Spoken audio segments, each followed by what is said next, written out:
Ode to Styles.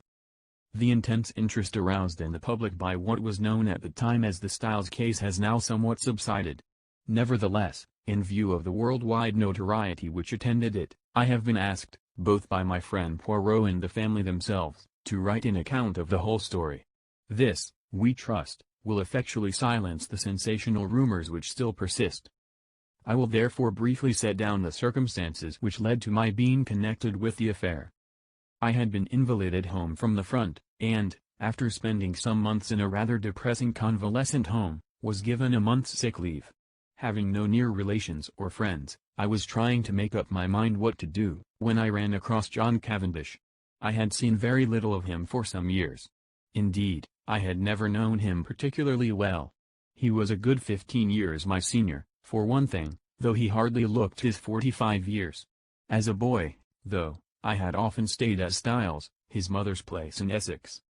We had a good yarn about old times, and it ended in his inviting me down to Styles to spend my leave there. "The mater will be delighted to see you again, after all those years," he added. "Your mother keeps well?" I asked. "Oh, yes. I suppose you know that she has married again?" I am afraid I showed my surprise rather plainly. Mrs. Cavendish, who had married John's father when he was a widower with 2 sons, had been a handsome woman of middle age as I remembered her. She certainly could not be a day less than 70 now. I recalled her as an energetic, autocratic personality, somewhat inclined to charitable and social notoriety, with a fondness for opening bazaars and playing the Lady Bountiful. She was a most generous woman, and possessed a considerable fortune of her own. Their country place, Styles Court, had been purchased by Mr. Cavendish early in their married life. He had been completely under his wife's ascendancy, so much so that, on dying, he left the place to her for her lifetime, as well as the larger part of his income, an arrangement that was distinctly unfair to his 2 sons. Their stepmother, however, had always been most generous to them. Indeed, they were so young at the time of their father's remarriage that they always thought of her as their own mother.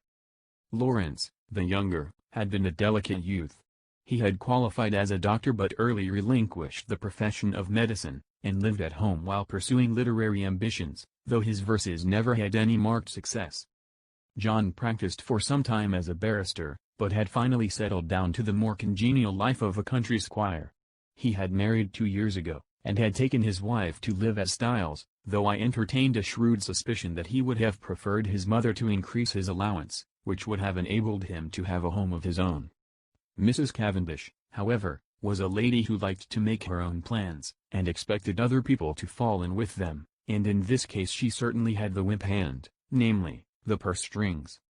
John noticed my surprise at the news of his mother's remarriage and smiled rather ruefully. "Rotten little bounder too," he said savagely. "I can tell you, Hastings, it's making life jolly difficult for us. As for Evie, you remember Evie?" "No." "Oh, I suppose she was after your time. She's the mater's factotum, companion, jack of all trades. A great sport, old Evie. Not precisely young and beautiful, but as game as they make them." "You were going to say?" "Oh, this fellow.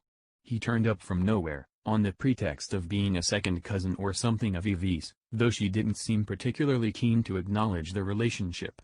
The fellow is an absolute outsider, anyone can see that. He's got a great black beard, and wears patent leather boots in all weathers. But the mater cottoned to him at once, took him on as secretary. You know how she's always running 100 societies?" I nodded. "Well, of course the war has turned the hundreds into thousands. No doubt the fellow was very useful to her. But you could have knocked us all down with a feather when, 3 months ago, she suddenly announced that she and Alfred were engaged. The fellow must be at least 20 years younger than she is. It's simply barefaced fortune hunting, but there you are, she is her own mistress, and she's married him. It must be a difficult situation for you all." "Difficult? It's damnable." Thus it came about that, 3 days later, I descended from the train at Styles St. Mary, an absurd little station, with no apparent reason for existence, perched up in the midst of green fields and country lanes. John Cavendish was waiting on the platform, and piloted me out to the car. "Got a drop or two of petrol still, you see," he remarked. "Mainly owing to the mater's activities." The village of Styles St. Mary was situated about 2 miles from the little station, and Styles Court lay a mile the other side of it. It was a still, warm day in early July. As one looked out over the flat Essex country, lying so green and peaceful under the afternoon sun, it seemed almost impossible to believe that, not so very far away, a great war was running its appointed course. I felt I had suddenly strayed into another world. As we turned in at the lodge gates, John said, "I'm afraid you'll find it very quiet down here, Hastings." "My dear fellow, that's just what I want." "Oh, it's pleasant enough if you want to lead the idle life. I drill with the volunteers twice a week, and lend a hand at the farms. My wife works regularly on the land. She is up at 5 every morning to milk, and keeps at it steadily until lunchtime. It's a jolly good life taking it all round, if it weren't for that fellow Alfred Inglethorpe." He checked the car suddenly, and glanced at his watch. "I wonder if we've time to pick up Cynthia." "No, she'll have started from the hospital by now." "Cynthia? That's not your wife?"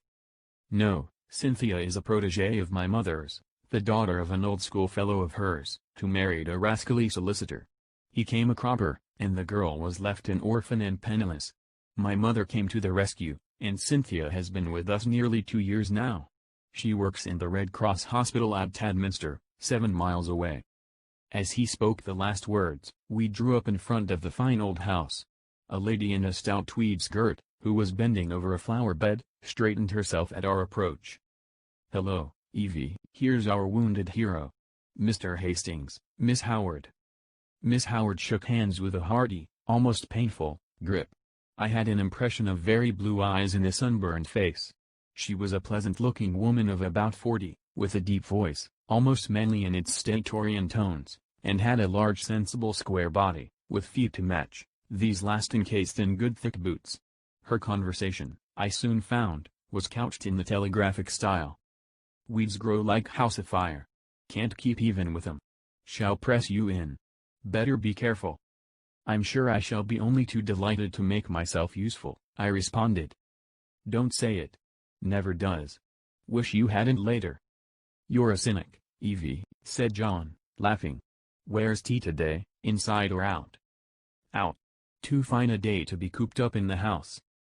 "Come on then, you've done enough gardening for today. The laborer is worthy of his hire, you know. Come and be refreshed." "Well," said Miss Howard, drawing off her gardening gloves, "I'm inclined to agree with you." She led the way round the house to where tea was spread under the shade of a large sycamore. A figure rose from one of the basket chairs, and came a few steps to meet us. "My wife, Hastings," said John. I shall never forget my first sight of Mary Cavendish. Her tall, slender form, outlined against the bright light, the vivid sense of slumbering fire that seemed to find expression only in those wonderful tawny eyes of hers, remarkable eyes, different from any other woman's that I have ever known, the intense power of stillness she possessed, which nevertheless conveyed the impression of a wild untamed spirit in an exquisitely civilized body, all these things are burnt into my memory. I shall never forget them. She greeted me with a few words of pleasant welcome in a low clear voice, and I sank into a basket chair feeling distinctly glad that I had accepted John's invitation. Mrs. Cavendish gave me some tea, and her few quiet remarks heightened my first impression of her as a thoroughly fascinating woman.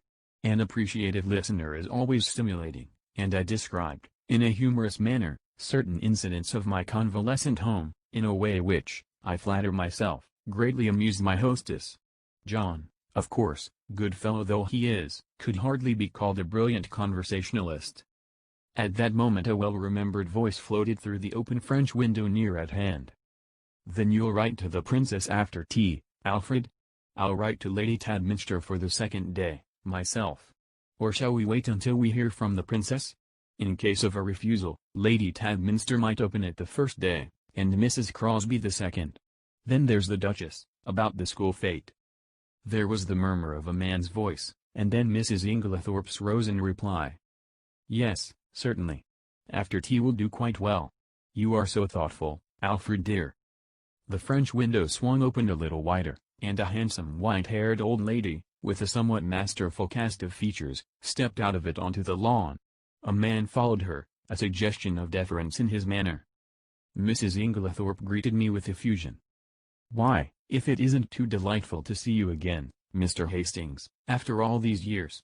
Alfred, darling, Mr. Hastings, my husband. I looked with some curiosity at Alfred Darling. He certainly struck a rather alien note. I did not wonder at John objecting to his beard. It was one of the longest and blackest I have ever seen. He wore gold-rimmed pince-nez, and had a curious impassivity of feature. It struck me that he might look natural on a stage, but was strangely out of place in real life. His voice was rather deep and unctuous. He placed a wooden hand in mine and said, "This is a pleasure, Mr. Hastings." Then, turning to his wife, "Emily dearest, I think the cushion is a little damp." She beamed fondly on him, as he substituted another with every demonstration of the tenderest care. Strange infatuation of an otherwise sensible woman. With the presence of Mr. Inglethorpe, a sense of constraint and veiled hostility seemed to settle down upon the company. Miss Howard, in particular, took no pains to conceal her feelings. Mrs. Inglethorpe, however, seemed to notice nothing unusual. Her volubility, which I remembered of old, had lost nothing in the intervening years, and she poured out a steady flood of conversation, mainly on the subject of the forthcoming bazaar which she was organizing and which was to take place shortly. Occasionally she referred to her husband over a question of days or dates. His watchful and attentive manner never varied. From the very first I took a firm and rooted dislike to him, and I flatter myself that my first judgments are usually fairly shrewd. Presently Mrs. Inglethorpe turned to give some instructions about letters to Evelyn Howard, and her husband addressed me in his painstaking voice. "Is soldiering your regular profession, Mr. Hastings?" "No, before the war I was in Lloyd's." "And you will return there after it is over?" "Perhaps. Either that or a fresh start altogether." Mary Cavendish leant forward. "What would you really choose as a profession, if you could just consult your inclination?" "Well, that depends." "No secret hobby?" she asked. "Tell me, you're drawn to something? Everyone is, usually something absurd." "You'll laugh at me." She smiled. "Perhaps. Well, I've always had a secret hankering to be a detective." "The real thing, Scotland Yard? Or Sherlock Holmes?" "Oh, Sherlock Holmes by all means. But really, seriously, I am awfully drawn to it. I came across a man in Belgium once, a very famous detective, and he quite inflamed me. He was a marvelous little fellow. He used to say that all good detective work was a mere matter of method. My system is based on his, though of course I have progressed rather further. He was a funny little man, a great dandy, but wonderfully clever." "Like a good detective story myself," remarked Miss Howard. "Lots of nonsense written, though. Criminal discovered in last chapter. Everyone dumbfounded. Real crime, you'd know at once." "There have been a great number of undiscovered crimes," I argued. "Don't mean the police, but the people that are right in it. The family. You couldn't really hoodwink them. They know." "Then," I said, much amused, "you think that if you were mixed up in a crime, say a murder, you'd be able to spot the murderer right off?" "Of course I should. Mightn't be able to prove it to a pack of lawyers. But I'm certain I know. I'd feel it in my fingertips if he came near me." "It might be a she," I suggested.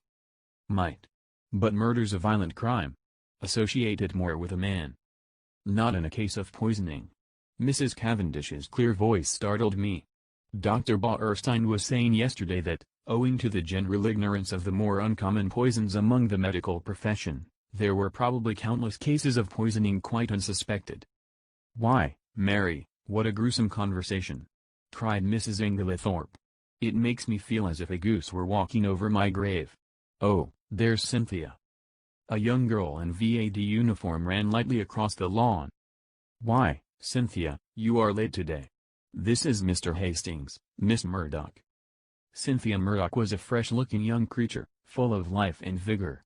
She tossed off her little VAD cap, and I admired the great loose waves of her auburn hair, and the smallness and whiteness of the hand she held out to claim her tea. With dark eyes and eyelashes she would have been a beauty. She flung herself down on the ground beside John, and as I handed her a plate of sandwiches she smiled up at me. "Sit down here on the grass, do. It's ever so much nicer." I dropped down obediently. "You work at Tadminster, don't you, Miss Murdoch?" She nodded. "For my sins, "Do they bully you, then?" I asked, smiling. "I should like to see them," cried Cynthia with dignity. "I have got a cousin who is nursing," I remarked. "And she is terrified of sisters." "I don't wonder. Sisters are, you know, Mr. Hastings. They simply are. You've no idea. But I'm not a nurse, thank heaven, I work in the dispensary." "How many people do you poison?" I asked, smiling. Cynthia smiled too. "Oh, hundreds," she said. "Cynthia," called Mrs. Inglethorpe, "do you think you could write a few notes for me?" "Certainly, Aunt Emily." She jumped up promptly, and something in her manner reminded me that her position was a dependent one, and that Mrs. Inglethorpe, kind as she might be in the main, did not allow her to forget it. My hostess turned to me. "John will show you your room. Supper is at 7:30. We have given up late dinner for some time now.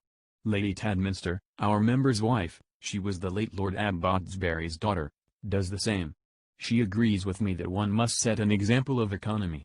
We are quite a raw household, nothing is wasted here, every scrap of waste paper, even, is saved and sent away in sacks."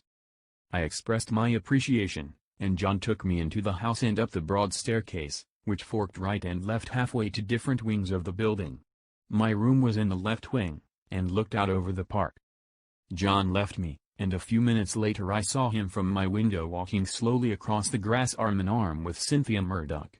I heard Mrs. Inglethorpe call Cynthia impatiently, and the girl started and ran back to the house. At the same moment, a man stepped out from the shadow of a tree and walked slowly in the same direction. He looked about 40, very dark with a melancholy clean-shaven face. Some violent emotion seemed to be mastering him. He looked up at my window as he passed, and I recognized him, though he had changed much in the 15 years that had elapsed since we last met. It was John's younger brother, Lawrence Cavendish. I wondered what it was that had brought that singular expression to his face. Then I dismissed him from my mind, and returned to the contemplation of my own affairs. The evening passed pleasantly enough, and I dreamed that night of that enigmatical woman, Mary Cavendish. The next morning dawned bright and sunny, and I was full of the anticipation of a delightful visit. I did not see Mrs. Cavendish until lunch-time, when she volunteered to take me for a walk, and we spent a charming afternoon roaming in the woods, returning to the house about 5. As we entered the large hall, John beckoned us both into the smoking room. I saw at once by his face that something disturbing had occurred. We followed him in, and he shut the door after us. "Look here, Mary, there's the deuce of a mess. Evie's had a row with Alfred Inglethorpe, and she's off." "Evie? Off?" John nodded gloomily. "Yes, you see she went to the mater, and, here's Evie herself." Miss Howard entered. Her lips were set grimly together, and she carried a small suitcase. She looked excited and determined, and slightly on the defensive. "At any rate," she burst out, "I've spoken my mind." "My dear Evelyn," cried Mrs. Cavendish, "this can't be true." Miss Howard nodded grimly. "True enough. Afraid I said some things to Emily she won't forget or forgive in a hurry. Don't mind if they've only sunken a bit. Probably water off a duck's back, though. I said right out, you were an old woman, Emily, and there's no fool like an old fool. The man's 20 years younger than you, and don't you fool yourself as to what he married you for. Money. Well, don't let him have too much of it. Farmer Raikes has got a very pretty young wife. Just ask your Alfred how much time he spends over there." She was very angry. "Natural," I went on, "I'm going to warn you, whether you like it or not. That man would as soon murder you in your bed as look at you. He's a bad lot. You can say what you like to me, but remember what I've told you. He's a bad lot." "What did she say?" Miss Howard made an extremely expressive grimace. "Darling Alfred, dearest Alfred, wicked calumnies, wicked lies, wicked woman, to accuse her dear husband. The sooner I left her house the better. So I'm off." "But not now?" "This minute." For a moment we sat and stared at her. Finally John Cavendish, finding his persuasions of no avail, went off to look up the trains. His wife followed him, murmuring something about persuading Mrs. Inglethorpe to think better of it. As she left the room, Miss Howard's face changed. She leant towards me eagerly. "Mr. Hastings, you're honest. I can trust you?" I was a little startled. She laid her hand on my arm, and sank her voice to a whisper. "Look after her, Mr. Hastings. My poor Emily. They're a lot of sharks, all of them. Oh, I know what I'm talking about. There isn't one of them that's not hard up and trying to get money out of her. I've protected her as much as I could. Now I'm out of the way, they'll impose upon her." "Of course, Miss Howard," I said, "I'll do everything I can, but I'm sure you're excited and overwrought." She interrupted me by slowly shaking her forefinger. "Young man, trust me. I've lived in the world rather longer than you have. All I ask you is to keep your eyes open. You'll see what I mean." The throb of the motor came through the open window, and Miss Howard rose and moved to the door. John's voice sounded outside. With her hand on the handle, she turned her head over her shoulder, and beckoned to me. "Above all, Mr. Hastings, watch that devil, her husband." There was no time for more. Miss Howard was swallowed up in an eager chorus of protests and goodbyes. The Inglethorpes did not appear. As the motor drove away, Mrs. Cavendish suddenly detached herself from the group, and moved across the drive to the lawn to meet a tall bearded man who had been evidently making for the house. The color rose in her cheeks as she held out her hands to him. "Who is that?" I asked sharply, for instinctively I distrusted the man. "That's Dr. Bauerstein," said John shortly. "And who is Dr. Bauerstein?" "He's staying in the village doing a rest cure, after a bad nervous breakdown. He's a London specialist, a very clever man, one of the greatest living experts on poisons, I believe." "And he's a great friend of Mary's," put in Cynthia, the irrepressible. John Cavendish frowned and changed the subject. "Come for a stroll, Hastings. This has been a most trodden business." She always had a rough tongue, but there is no stauncher friend in England than Evelyn Howard. He took the path through the plantation, and we walked down to the village through the woods which bordered one side of the estate. As we passed through one of the gates on our way home again, a pretty young woman of gypsy type coming in the opposite direction bowed and smiled. "That's a pretty girl," I remarked appreciatively. John's face hardened. "That is Mrs. Raikes." "The one that Miss Howard—" "Exactly," said John, with rather unnecessary abruptness. I thought of the white-haired old lady in the big house, and that vivid wicked little face that had just smiled into ours, and a vague chill of foreboding crept over me. I brushed it aside. "Styles is really a glorious old place," I said to John. He nodded rather gloomily. "Yes, it's a fine property. It'll be mine someday, should be mine now by rights, if my father had only made a decent will. And then I shouldn't be so damned hard up as I am now." "Hard up, are you?" "My dear Hastings, I don't mind telling you that I'm at my wit's end for money." "Couldn't your brother help you?" "Lawrence? He's gone through every penny he ever had, publishing rotten verses in fancy bindings. No, we're an impecunious lot. My mother's always been awfully good to us, I must say. That is, up to now. Since her marriage, of course," he broke off, frowning. For the first time I felt that, with Evelyn Howard, something indefinable had gone from the atmosphere. Her presence had spelt security. Now that security was removed, and the air seemed rife with suspicion. The sinister face of Dr. Bauerstein recurred to me unpleasantly. A vague suspicion of everyone and everything filled my mind. Just for a moment I had a premonition of approaching evil. Chapter 2. The 16th and 17th of July. I had arrived at Styles on the 5th of July. I come now to the events of the 16th and 17th of that month. For the convenience of the reader I will recapitulate the incidents of those days in as exact a manner as possible. They were elicited subsequently at the trial by a process of long and tedious cross-examinations. I received a letter from Evelyn Howard a couple of days after her departure, telling me she was working as a nurse at the big hospital in Middlingham, a manufacturing town some 15 miles away, and begging me to let her know if Mrs. Inglethorpe should show any wish to be reconciled. The only fly in the ointment of my peaceful days was Mrs. Cavendish's extraordinary, and, for my part, unaccountable preference for the society of Dr. Bauerstein. What she saw in the man I cannot imagine, but she was always asking him up to the house, and often went off for long expeditions with him. I must confess that I was quite unable to see his attraction. The 16th of July fell on a Monday. It was a day of turmoil. The famous bazaar had taken place on Saturday, and an entertainment, in connection with the same charity, at which Mrs. Inglethorpe was to recite a war poem, was to be held that night. We were all busy during the morning arranging and decorating the hall in the village where it was to take place. We had a late luncheon and spent the afternoon resting in the garden. I noticed that John's manner was somewhat unusual. He seemed very excited and restless.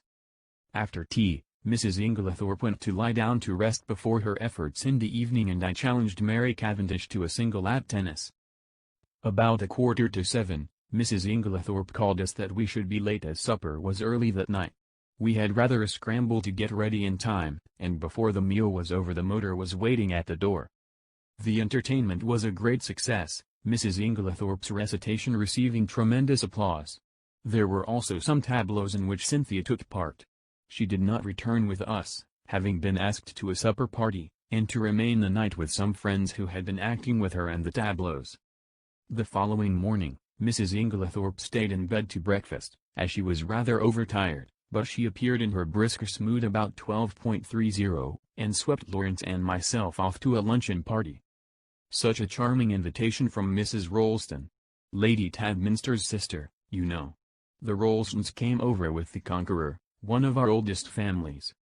Mary had excused herself on the plea of an engagement with Dr. Bauerstein. We had a pleasant luncheon, and as we drove away Lawrence suggested that we should return by Tadminster, which was barely a mile out of our way, and pay a visit to Cynthia in her dispensary. Mrs. Inglethorpe replied that this was an excellent idea, but as she had several letters to write she would drop us there, and we could come back with Cynthia in the pony trap. We were detained under suspicion by the hospital porter, until Cynthia appeared to vouch for us, looking very cool and sweet in her long white overall. She took us up to her sanctum, and introduced us to her fellow dispenser, a rather awe-inspiring individual, whom Cynthia cheerily addressed as Nibs. "What a lot of bottles!" I exclaimed, as my eye traveled round the small room. "Do you really know what's in them all?" "Say something original," groaned Cynthia. "Every single person who comes up here says that. We are really thinking of bestowing a prize on the first individual who does not say, 'What a lot of bottles.' And I know the next thing you're going to say is, 'How many people have you poisoned?'" I pleaded guilty with a laugh. "If you people only knew how fatally easy it is to poison someone by mistake, you wouldn't joke about it. Come on, let's have tea. We've got all sorts of secret stories in that cupboard." "No, Lawrence, that's the poison cupboard. The big cupboard." "That's right." We had a very cheery tea, and assisted Cynthia to wash up afterwards. We had just put away the last teaspoon when a knock came at the door. The countenances of Cynthia and Nibs were suddenly petrified into a stern and forbidding expression. "Come in," said Cynthia, in a sharp professional tone. A young and rather scared-looking nurse appeared with a bottle which she proffered to Nibs, who waved her towards Cynthia with a somewhat enigmatical remark. "I'm not really here today." Cynthia took the bottle and examined it with the severity of a judge. "This should have been sent up this morning. Sister is very sorry. She forgot. Sister should read the rules outside the door." I gathered from the little nurse's expression that there was not the least likelihood of her having the hardihood to retail this message to the dreaded sister. "So now it can't be done until tomorrow," finished Cynthia. "Don't you think you could possibly let us have it tonight?" "Well," said Cynthia graciously, "we are very busy, but if we have time it shall be done." The little nurse withdrew, and Cynthia promptly took a jar from the shelf, refilled the bottle, and placed it on the table outside the door. I laughed. "Discipline must be maintained?" "Exactly. Come out on our little balcony. You can see all the outside wards there." I followed Cynthia and her friend and they pointed out the different wards to me. Lawrence remained behind, but after a few moments Cynthia called to him over her shoulder to come and join us. Then she looked at her watch. "Nothing more to do, Nibs?" "No." "All right. Then we can lock up and go." I had seen Lawrence in quite a different light that afternoon. Compared to John, he was an astoundingly difficult person to get to know. He was the opposite of his brother in almost every respect, being unusually shy and reserved.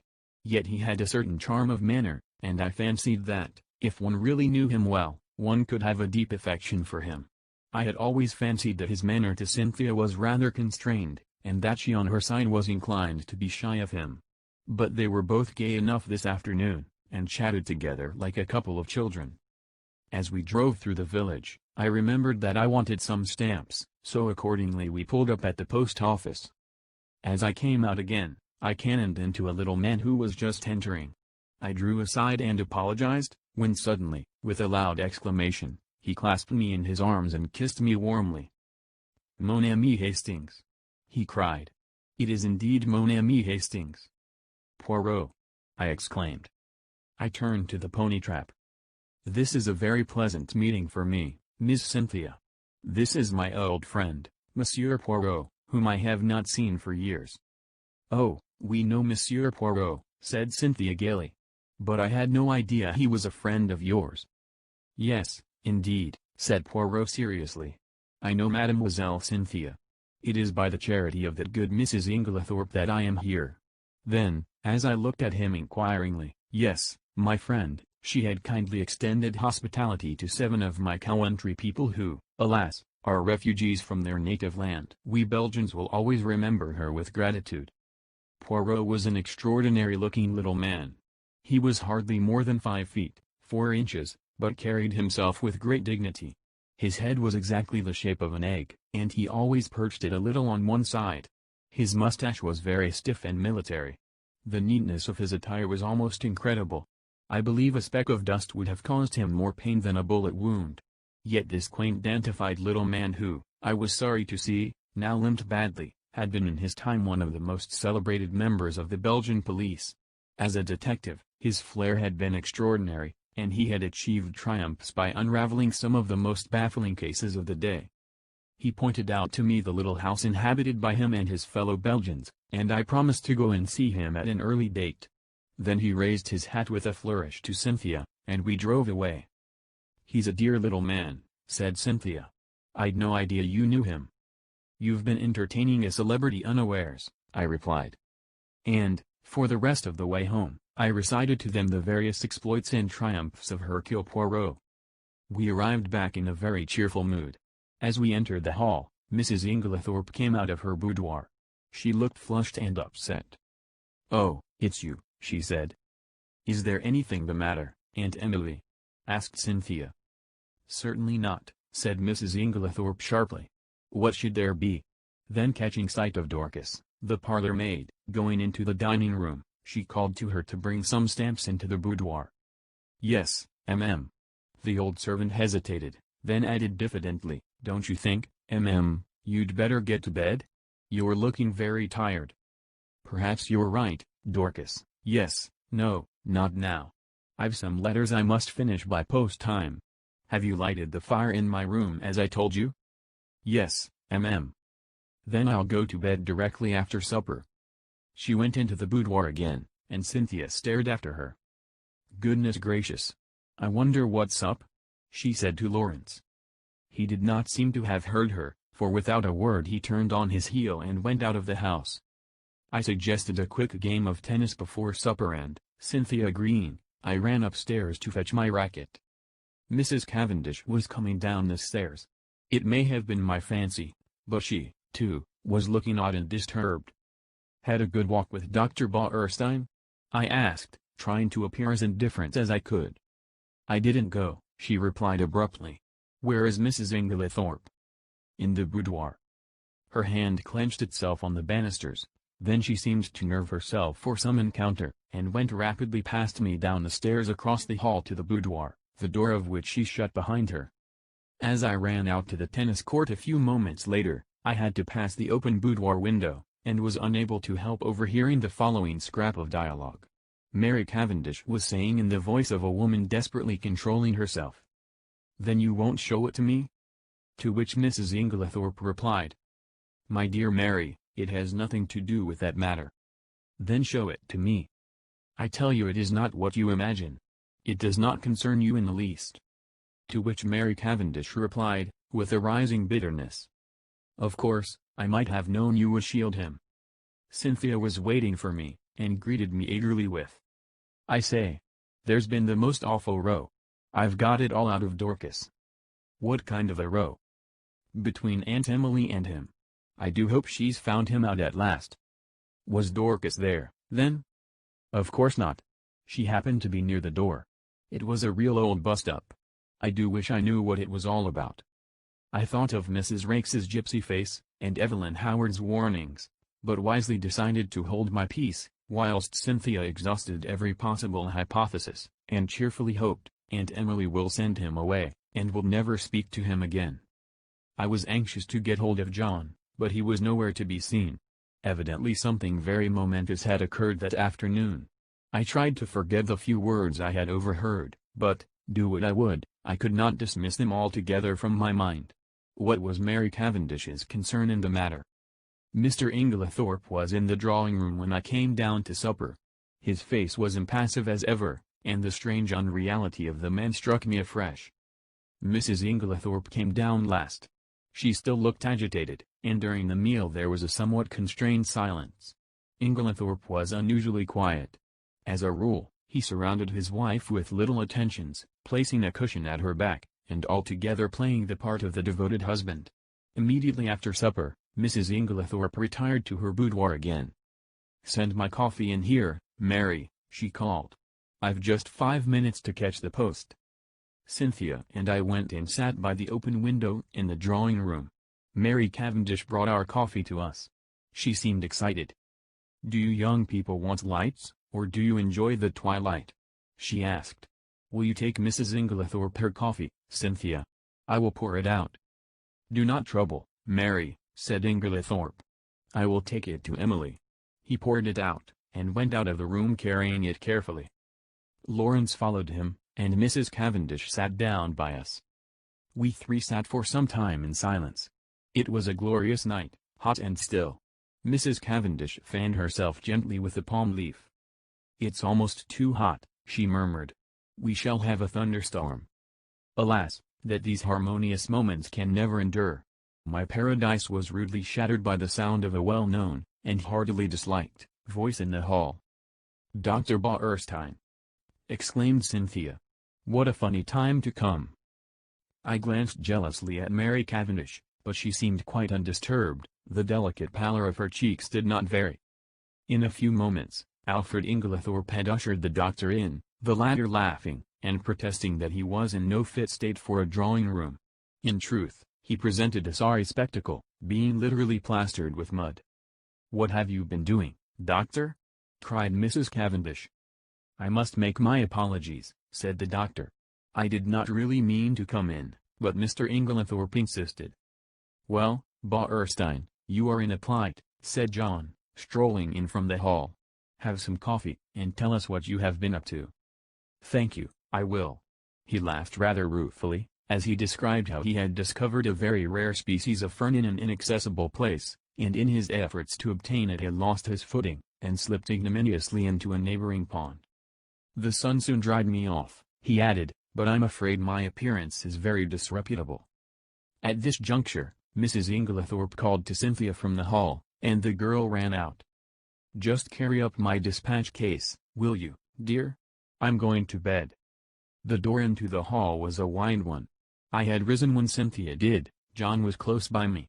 There were therefore 3 witnesses who could swear that Mrs. Inglethorpe was carrying her coffee, as yet untasted, in her hand. My evening was utterly and entirely spoilt by the presence of Dr. Bauerstein. It seemed to me the man would never go. He rose at last, however, and I breathed a sigh of relief. "I'll walk down to the village with you," said Mr. Inglethorpe. "I must see our agent over those estate accounts." He turned to John. "No one need sit up. I will take the latchkey." Chapter 3. The night of the tragedy. To make this part of my story clear, I append the following plan of the first floor of Styles. The servants' rooms are reached through the door B. They have no communication with the right wing, where the Inglethorpe's rooms were situated. It seemed to be the middle of the night when I was awakened by Lawrence Cavendish. He had a candle in his hand, and the agitation of his face told me at once that something was seriously wrong. "What's the matter?" I asked, sitting up in bed, and trying to collect my scattered thoughts. "We are afraid my mother is very ill. She seems to be having some kind of fit. Unfortunately she has locked herself in." "I'll come at once." I sprang out of bed, and, pulling on a dressing gown, followed Lawrence along the passage and the gallery to the right wing of the house. John Cavendish joined us, and one or two of the servants were standing round in a state of awe-stricken excitement. Lawrence turned to his brother. "What do you think we had better do?" Never, I thought, had his indecision of character been more apparent. John rattled the handle of Mrs. Inglethorpe's door violently, but with no effect. It was obviously locked or bolted on the inside. The whole household was aroused by now. The most alarming sounds were audible from the interior of the room. Clearly something must be done. "Try going through Mr. Inglethorpe's room, sir," cried Dorcas. "Oh, the poor mistress." Suddenly I realized that Alfred Inglethorpe was not with us, that he alone had given no sign of his presence. John opened the door of his room. It was pitch dark, but Lawrence was following with the candle, and by its feeble light we saw that the bed had not been slept in, and that there was no sign of the room having been occupied. We went straight to the connecting door. That, too, was locked or bolted on the inside. What was to be done? "Oh, dear, sir," cried Dorcas, wringing her hands, "whatever shall we do?" "We must try and break the door in, I suppose. It'll be a tough job, though. Here, let one of the maids go down and wake Bailey and tell him to go for Dr. Wilkins at once. Now then, we'll have a try at the door. Half a moment, though, isn't there a door into Miss Cynthia's rooms?" "Yes, sir, but that's always bolted. It's never been undone." "Well, we might just see." He ran rapidly down the corridor to Cynthia's room. Mary Cavendish was there, shaking the girl, who must have been an unusually sound sleeper, and trying to wake her. In a moment or two he was back. "No good. That's bolted too. We must break in the door. I think this one is a shade less solid than the one in the passage." We strained and heaved together. The framework of the door was solid, and for a long time it resisted our efforts, but at last we felt it give beneath our weight, and finally, with a resounding crash, it was burst open. We stumbled in together, Lawrence still holding his candle. Mrs. Inglethorpe was lying on the bed, her whole form agitated by violent convulsions, in one of which she must have overturned the table beside her. As we entered, however, her limbs relaxed, and she fell back upon the pillows. John strode across the room, and lit the gas. Turning to Annie, one of the housemaids, he sent her downstairs to the dining room for brandy. Then he went across to his mother whilst I unbolted the door that gave on the corridor. I turned to Lawrence, to suggest that I had better leave them now that there was no further need of my services, but the words were frozen on my lips. Never have I seen such a ghastly look on any man's face. He was white as chalk, the candle he held in his shaking hand was sputtering onto the carpet, and his eyes, petrified with terror, or some such kindred emotion, stared fixedly over my head at a point on the further wall. It was as though he had seen something that turned him to stone. I instinctively followed the direction of his eyes, but I could see nothing unusual. The still feebly flickering ashes in the grate, and the row of prim ornaments on the mantelpiece, were surely harmless enough. The violence of Mrs. Inglethorpe's attack seemed to be passing. She was able to speak in short gasps. "Better now, very sudden, stupid of me, to lock myself in." A shadow fell on the bed and, looking up, I saw Mary Cavendish standing near the door with her arm around Cynthia. She seemed to be supporting the girl, who looked utterly dazed and unlike herself. Her face was heavily flushed, and she yawned repeatedly. "Poor Cynthia is quite frightened," said Mrs. Cavendish in a low clear voice. She herself, I noticed, was dressed in her white land smock. Then it must be later than I thought. I saw that a faint streak of daylight was showing through the curtains of the windows, and that the clock on the mantelpiece pointed to close upon 5 o'clock. A strangled cry from the bed startled me. A fresh access of pain seized the unfortunate old lady. The convulsions were of a violence terrible to behold. Everything was confusion. We thronged round her, powerless to help or alleviate. A final convulsion lifted her from the bed, until she appeared to rest upon her head and her heels, with her body arched in an extraordinary manner. In vain Mary and John tried to administer more brandy. The moments flew. Again the body arched itself in that peculiar fashion. At that moment, Dr. Bauerstein pushed his way authoritatively into the room. For one instant he stopped dead, staring at the figure on the bed, and, at the same instant, Mrs. Inglethorpe cried out in a strangled voice, her eyes fixed on the doctor. "Alfred, Alfred!" Then she fell back motionless on the pillows. With a stride, the doctor reached the bed, and seizing her arms worked them energetically, applying what I knew to be artificial respiration. He issued a few short sharp orders to the servants. An imperious wave of his hand drove us all to the door. We watched him, fascinated, though I think we all knew in our hearts that it was too late, and that nothing could be done now. I could see by the expression on his face that he himself had little hope. Finally he abandoned his task, shaking his head gravely. At that moment, we heard footsteps outside, and Dr. Wilkins, Mrs. Inglethorpe's own doctor, a portly, fussy little man, came bustling in. In a few words Dr. Bauerstein explained how he had happened to be passing the lodge gates as the car came out, and had run up to the house as fast as he could, whilst the car went on to fetch Dr. Wilkins. With a faint gesture of the hand, he indicated the figure on the bed. "V. Rysad. V. Rysad," murmured Dr. Wilkins. "Poor dear lady. Always did far too much, against my advice. I warned her. Her heart was far from strong. 'Take it easy,' I said to her, 'take it easy.' But no, her zeal for good works was too great. Nature rebelled. Rebelled." Dr. Bauerstein, I noticed, was watching the local doctor narrowly. He still kept his eyes fixed on him as he spoke. "The convulsions were of a peculiar violence, Dr. Wilkins. I am sorry you were not here in time to witness them. They were quite tetanic in character."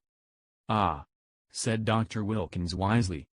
"I should like to speak to you in private," said Dr. Bauerstein. He turned to John. "You do not object?" "Certainly not." We all trooped out into the corridor, leaving the two doctors alone, and I heard the key turned in the lock behind us. We went slowly down the stairs. I was violently excited. I have a certain talent for deduction, and Dr. Bauerstein's manner had started a flock of wild surmises in my mind. Mary Cavendish laid her hand upon my arm. "What is it? Why did Dr. Bauerstein seem so peculiar?" I looked at her. "Do you know what I think?" "What?" "Listen." I looked round, the others were out of earshot. I lowered my voice to a whisper. "I believe she has been poisoned. I'm certain Dr. Bauerstein suspects it." "What?" She shrank against the wall, the pupils of her eyes dilating wildly. Then, with a sudden cry that startled me, she cried out, "No, no, not that, not that," and breaking from me, fled up the stairs. I followed her, afraid that she was going to faint. I found her leaning against the banisters, deadly pale. She waved me away impatiently. "No, no, leave me. I'd rather be alone. Let me just be quiet for a minute or two. Go down to the others." I obeyed her reluctantly. John and Lawrence were in the dining room. I joined them. We were all silent, but I suppose I voiced the thoughts of us all when I at last broke it by saying, "Where's Mr. Inglethorpe?" John shook his head. "He's not in the house." Our eyes met. Where was Alfred Inglethorpe? His absence was strange and inexplicable. I remembered Mrs. Inglethorpe's dying words. What lay beneath them? What more could she have told us, if she had had time? At last we heard the doctors descending the stairs. Dr. Wilkins was looking important and excited, and trying to conceal an inward exultation under a manner of decorous calm. Dr. Bauerstein remained in the background, his grave bearded face unchanged. Dr. Wilkins was the spokesman for the two.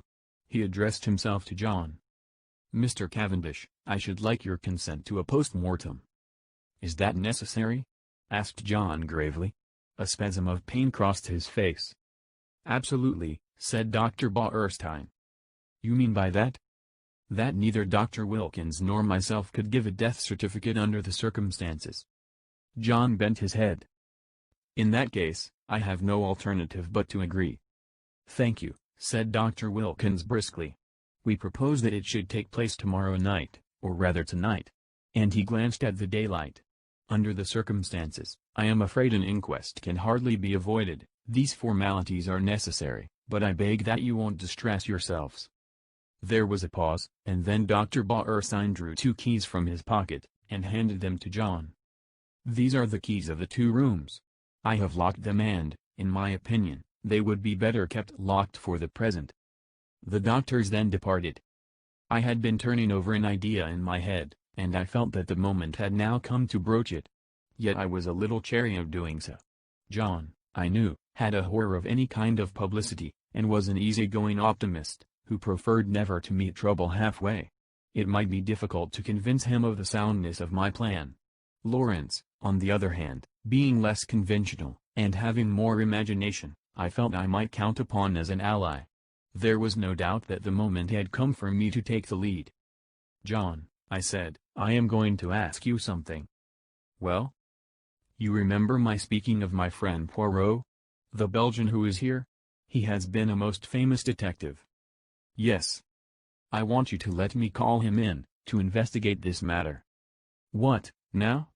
Before the post-mortem?" "Yes, time is an advantage if there has been foul play." "Rubbish!" cried Lawrence angrily. "In my opinion the whole thing is a mare's nest of Bauerstein's. Wilkins hadn't an idea of such a thing, until Bauerstein put it into his head. But, like all specialists, Bauerstein's got a bee in his bonnet.